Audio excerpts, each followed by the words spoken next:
Let's get our text for today. I'm not going to be before you long, but there is a word from the Lord. Proverbs 18 and 16. Amen. Proverbs 18 and 16. Please stand with us in honor of God's word. Amen.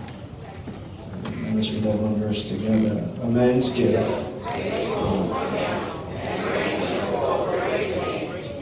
To go into the word on today, if you allow me to use as a topic, use your gift. Use your gift. A lot of times people will look at other people's gifts and they marvel at their gifts. A lot of times people are jealous of other people's gifts. But the Bible doesn't say it is someone else's gift that will make room for you. The Bible says here very clearly, amen, a man's gift makes room for him. Your gift, your room. Amen. What I've learned, amen, as a young man, I learned that I had a special skill to play football. Amen. It was something that was natural to me. The first time I touched the football, my mom would tell you, something just happened. Amen. It was just natural. It's like, this is what I was made to do. No one had to teach me how to run the football, which I had to learn. I was rough on the edges, but I had a natural inclination to make people miss and to run fast and had a very quick feet. Amen. I had all those things from birth. Amen. So that is one gift that God gave me. But along with that gift, he gave me a vision, gave me a desire, amen, to use that gift someday. My coach will tell you, I forgot my coach is a member of the church, my first coach, amen. Amen. I'm sure he can testify that I had a natural gift even from youth. Amen. But along with that, God had to make sure that I was in a place that my gift could be nurtured. Nature versus nurture. God gave you the gift, but he also will put you into good ground so that the gift can be nurtured. Amen. So I was very fortunate, very blessed to be in a position where my father had played football, my brother had played football, my mother, amen, was there with me every step of the way. Amen. Amen. I had coaches like Coach Washington that poured into me, gave me what I needed every step of the way. But my mother reminded me that it is a student athlete, not athlete student. So I had to make sure that I got my grades first. Amen. Amen. Because I had to not only be able to run the football, I had to, someday she told me that football was going to end. I don't care how far you go, I don't care how much you accomplish, I don't care what you do, but there's going to come a time when you won't be able to run as fast as you're running right now. There's going to be a time you can't take the hits like you can take the hits right now. There's going to be a time when you get a bruise, it's going to take a lot longer for that bruise to heal. That's what you call getting old, amen? And so my mother told me that you have to make sure that you get your grades. And her standards were a lot higher than the school standards because she didn't want me to just get enough to get by. Because my mother had a vision that I would go to college someday. And that I would not only go to college, but it would be free college someday. That I would have a scholarship and that my scholarship, my intellectual capacities and my cognitive skills that the school system poured into positioned me to be able to pass the tests that they placed before me. Because those tests will determine whether you can go further or you can be held back. And so I understood the value of paying attention in the classroom. I understood the value of being intentional in my study habits and making sure that there were some things I had to stay away from. There were some things I could not do. There were some people that didn't have any goals, didn't have any desires to succeed, didn't want anything in life. So those are the people I had to slowly but surely separate myself from. It's not that I don't love you. It's not that I'm better than you, but I am on a mission. I have something that God has placed in my heart, and I have to make sure I do things the right way in order for God to bless me the right way. Amen. As I look back over my life now, some of the people that I realized, and my mother and my parents told me that you don't need to hang out with him, and you don't need to hang out over there. And these people, some of my friends that I grew up with, are dead right now. Because They didn't want to do what was right. Some of the people who I grew up with are incarcerated right now because they didn't want to do what was right. I thank God Almighty for good parenting. The Bible says, honor your father and your mother, that your days may be long upon the land. The Bible says, obey your parents in all things. I'm grateful for the fact that I realized as a young man that I didn't know everything. There's some kids growing up now, they think they know everything, and they think their parents know absolutely and totally nothing. I realized that my mother had been my age, but I had not been her age yet. There's some things she learned when she was my age that she loved me enough to share those things with me. So I'm here to tell the kids now, listen to your parents, obey your parents, and I promise you, you'll avoid some of the mistakes that your parents made. Amen? The Bible says a man's gift makes room for him. But I want to tell you that your gift is the solution to someone's problem. What is an interview for a job? It's nothing but an entity, a corporation trying to find someone who is the solution for their problem.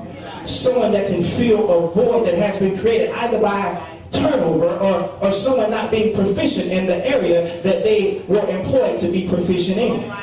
But whatever the case may be, your gift, your skill set will ultimately be the solution to someone's problem. You don't know who the person is now. You don't know what the problem is now. You don't even know where the problem is going to be. God sent me to the New York Jets to be the solution to their problem. God sent me to Indiana University to be the solution to their problem. Then he sent me to the Buffalo Bills to be the solution of their problem. And then the Carolina Panthers. I even had to go to Germany to be the solution to the problem for the Cologne Centurions. I never knew where my gift was going to take me, but God knew it before he shaped me in my mother's womb. So I had to make sure that I was ready. Victory loves preparation. Yes, I could have easily given up when things got difficult. But one thing my mother did that she instilled in me as a young man, that I can go as far as I want to go. She would always put eagles on my wall and let me know I can soar like eagles. Whatever I want to accomplish with the help of God, I can accomplish it. That's why kids, the Bible says also to parents, don't provoke your kids to wrath. You got to pour into them. You have to encourage them. You have to let them know. Don't you be miserable and don't you be bitter and let that go into them.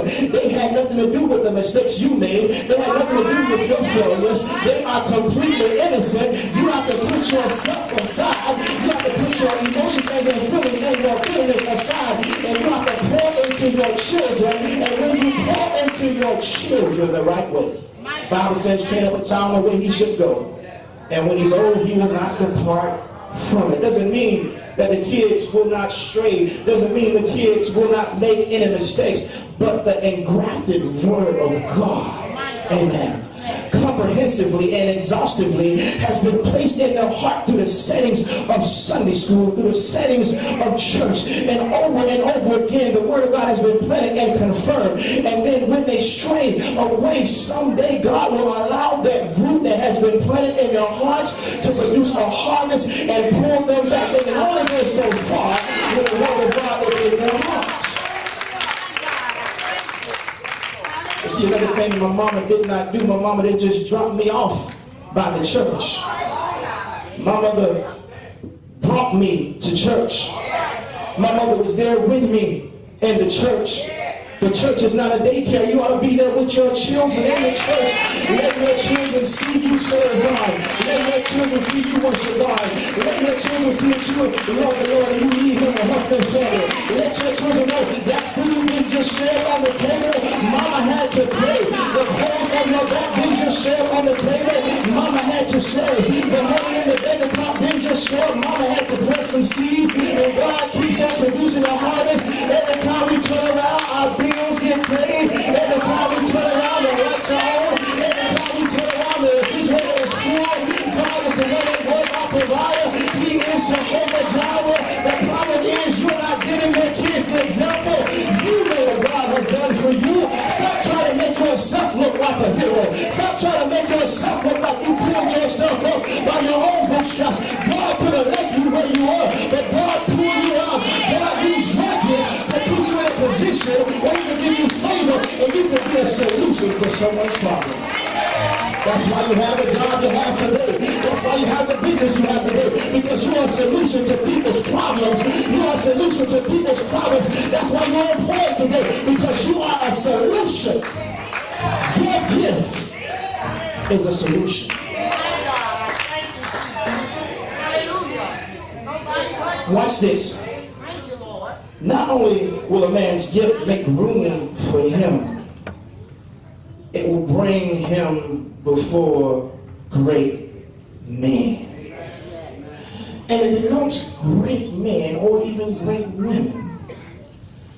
Whoever that person is that has to make the decision whether to employ you or to not employ you.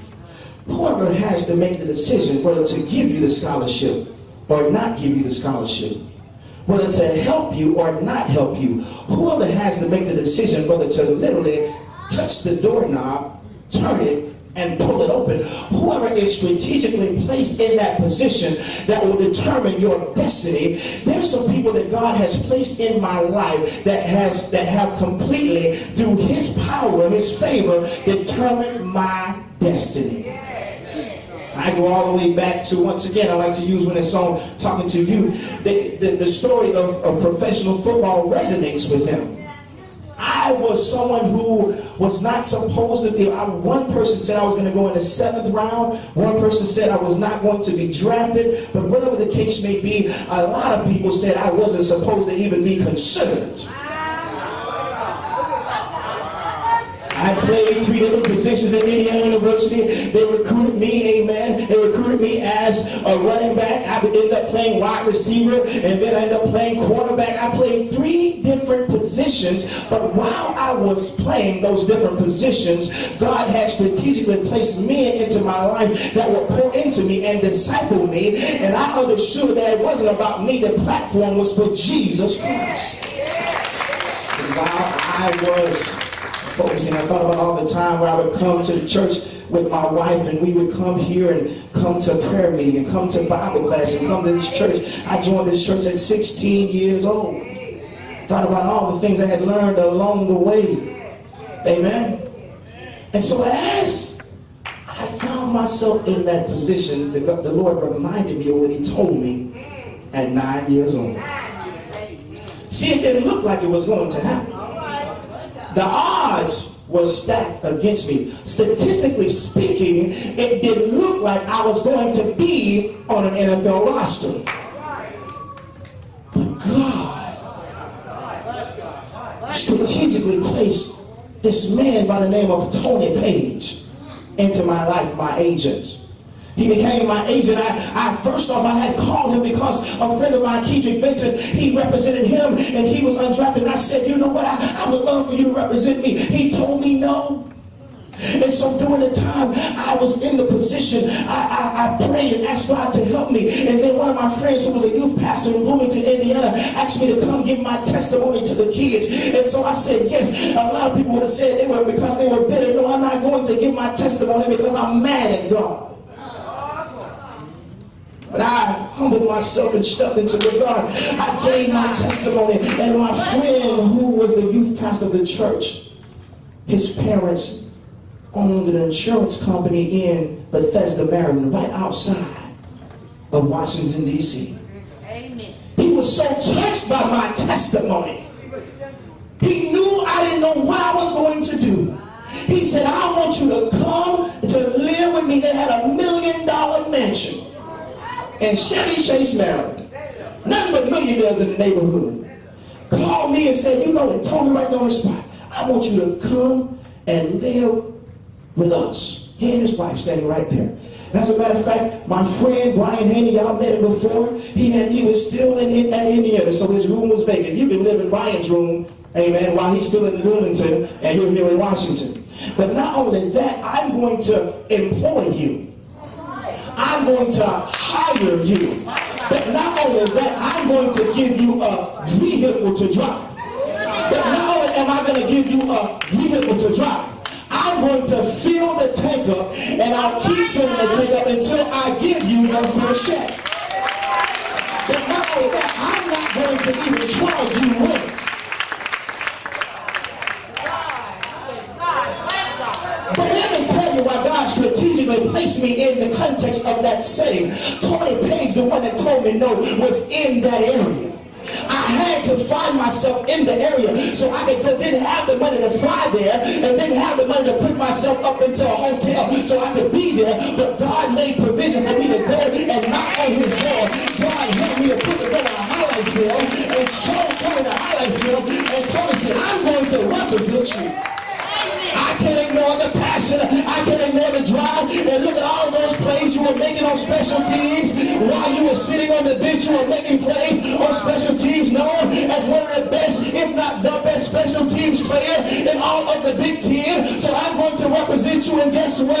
I know someone by the name of Mike Westhoff, who's the special teams coach of the New York Jets. He's not only the special teams coach, he is the assistant head coach. But not only that, his daughter graduated from Indiana University, and he got his master's degree from Indiana University. I'm going to send him your tape, and I'm going to tell him that you need to bring him in.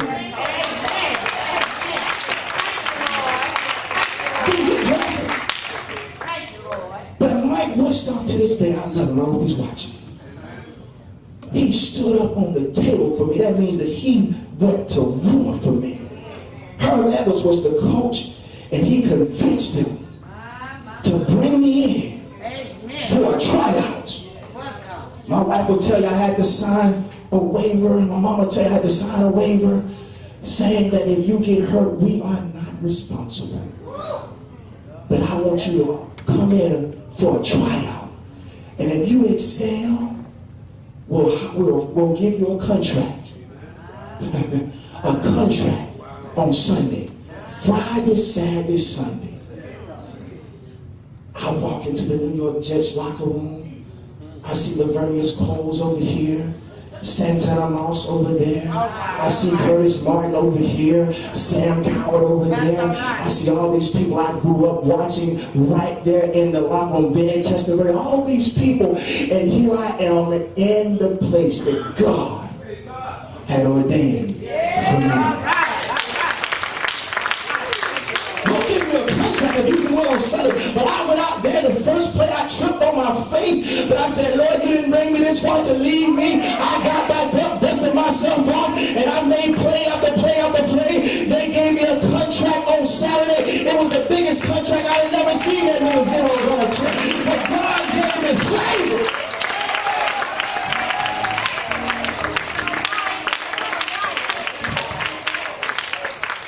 Ended up making the team as an undrafted free agent and made more plays on special teams than anyone else. But while I was at Indiana University, going between positions, wasn't starting, I won the Ted Verlahaye Mental Attitude Award. My God. Because they saw what I was going through, and I kept the right attitude. Your attitude determines your altitude. And the long story short, the first game in Heinz Field, family came up to see me to seal the game. I got an interception against the Pittsburgh Steelers. Couldn't believe I was even on the field. I'm trying to tell you something, but it was, let's reverse. It was my gift, coupled with my faith and my efforts and my mother and father, my in-laws. My wife wasn't my wife at the time, but these people were my support crew. The chapel was praying for me too.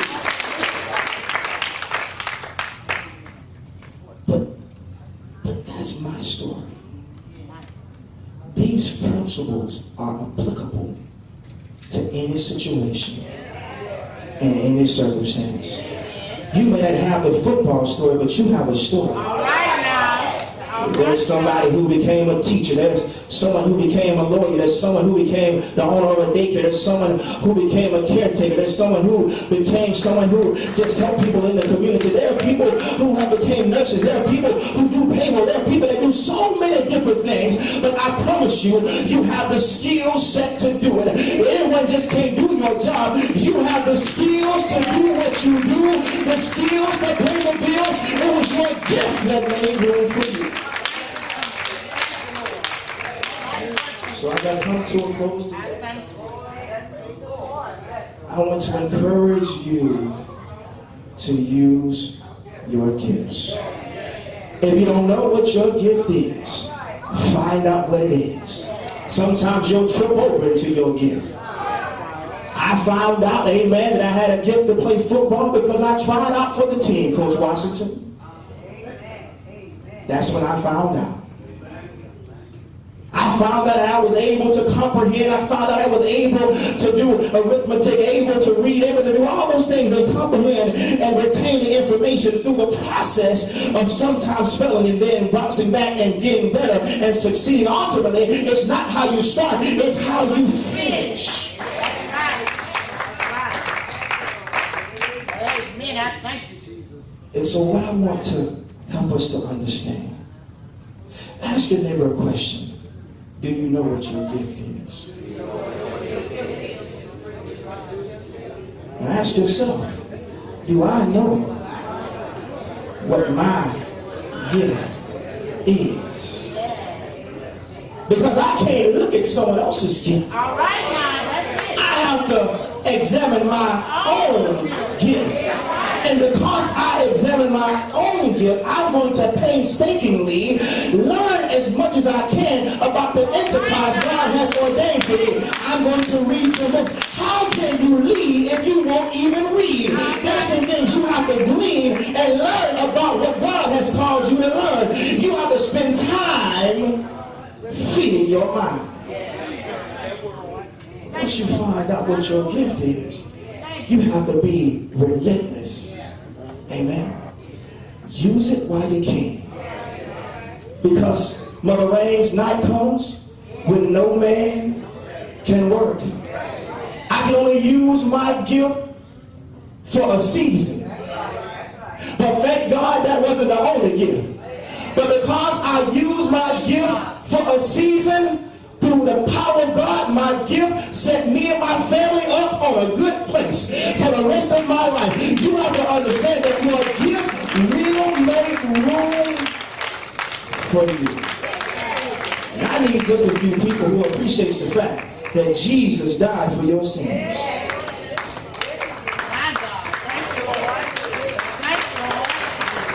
But see, Jesus is omniscient.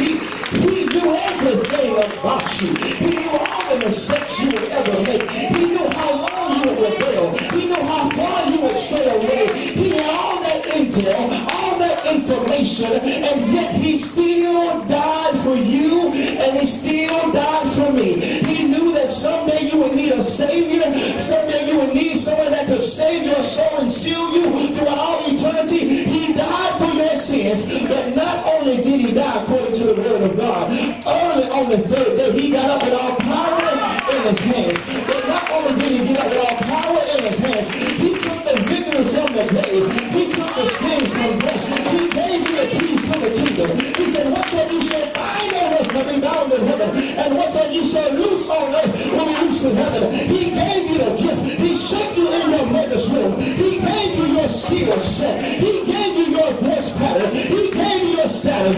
He gave you, you were nothing but a seed. But now you have become what you're ordained you to become. You want to say, Lord, I thank you for giving me what I have. Lord, I thank you for pouring into me. Thank you for your favor, which has given my destiny. Thank you for strategically placing people in my path. Lord, thank you for strategically touching people's hearts at the right time. Lord, thank you for taking me higher. Thank you for blessing me comprehensively. If you know God has been good to you, you ought to give your neighbor a high five and say, Lord, I thank you for being good to me. Lord, I thank you for seeing past my faults and supplying all my needs. I gotta keep on using my gift until I can't use it any longer. I gotta work on my gift. It'll work if you work it. It won't work if you don't work it.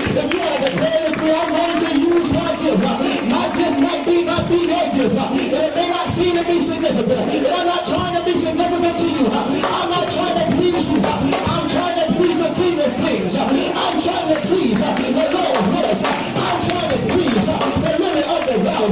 I'm trying to please the resurrection of the Lord. I'm trying to please the one that sits high, the one that looks low, the one that if necessary, he'll reach way down to pick me back up again. Has ever had to pick you back up again and tell you to do it again? Has ever had to tell you to try it again? Has ever allowed his grace and his mercy to give you another chance? How many times have you made a mistake that God made up for and put you back in position? You have what you have today because God took care of you yesterday. He does for you. If you know it, you know it, you know it, you know that God has been good to you. You're open your mouth and give him some praise right now. You have what you have right now. You have the house you have right now. You have the job you have right now. You have food on your table right now. You have a roof over your head right now. You have money in your bank account. Most of the time, you have social security right now. You have money coming in the mail because you have been faithful to God.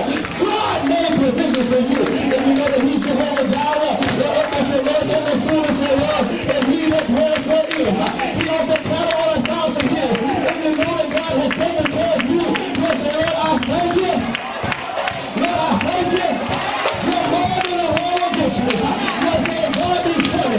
It doesn't matter who's against me. No weapon that is formed against me shall be able to prosper. That's the enemy tried to stop me. He tried to trip me up. He tried to close doors in my face. But when one door shuts, God will open another door. And you thank God for another door. You say, Lord, I thank you. Because if you open that door, I don't have what I have today. Give him 20 seconds and get this praise, Lord. Give him the glory for your story.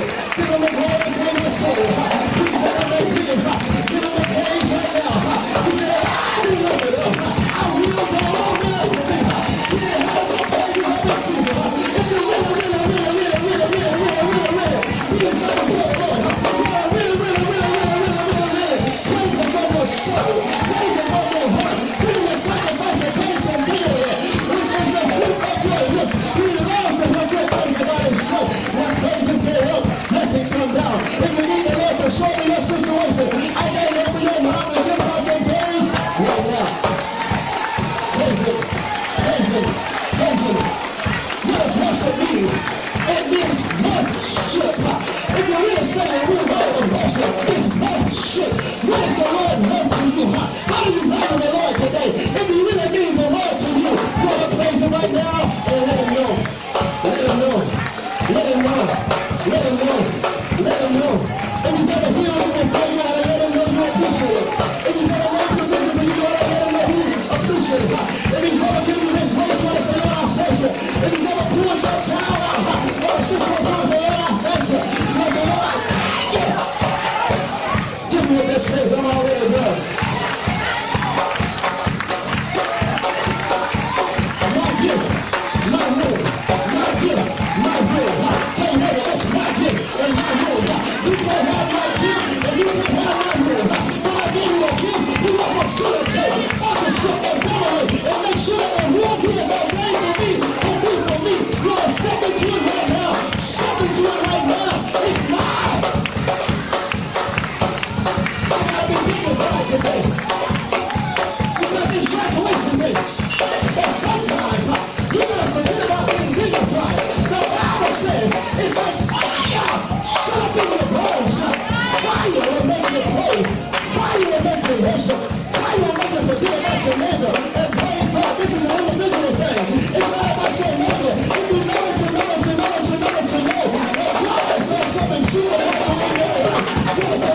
shall renew their strength. They shall mount with wings as eagles. They shall run and not be weary. They shall walk and not faint. That doesn't mean you sit at the bus stop and wait. You better be praising while you're waiting. You better be worshiping while you're waiting. You better be serving while you're waiting. Some way, somehow, someday what God promised to you will surely come to you. God bless you.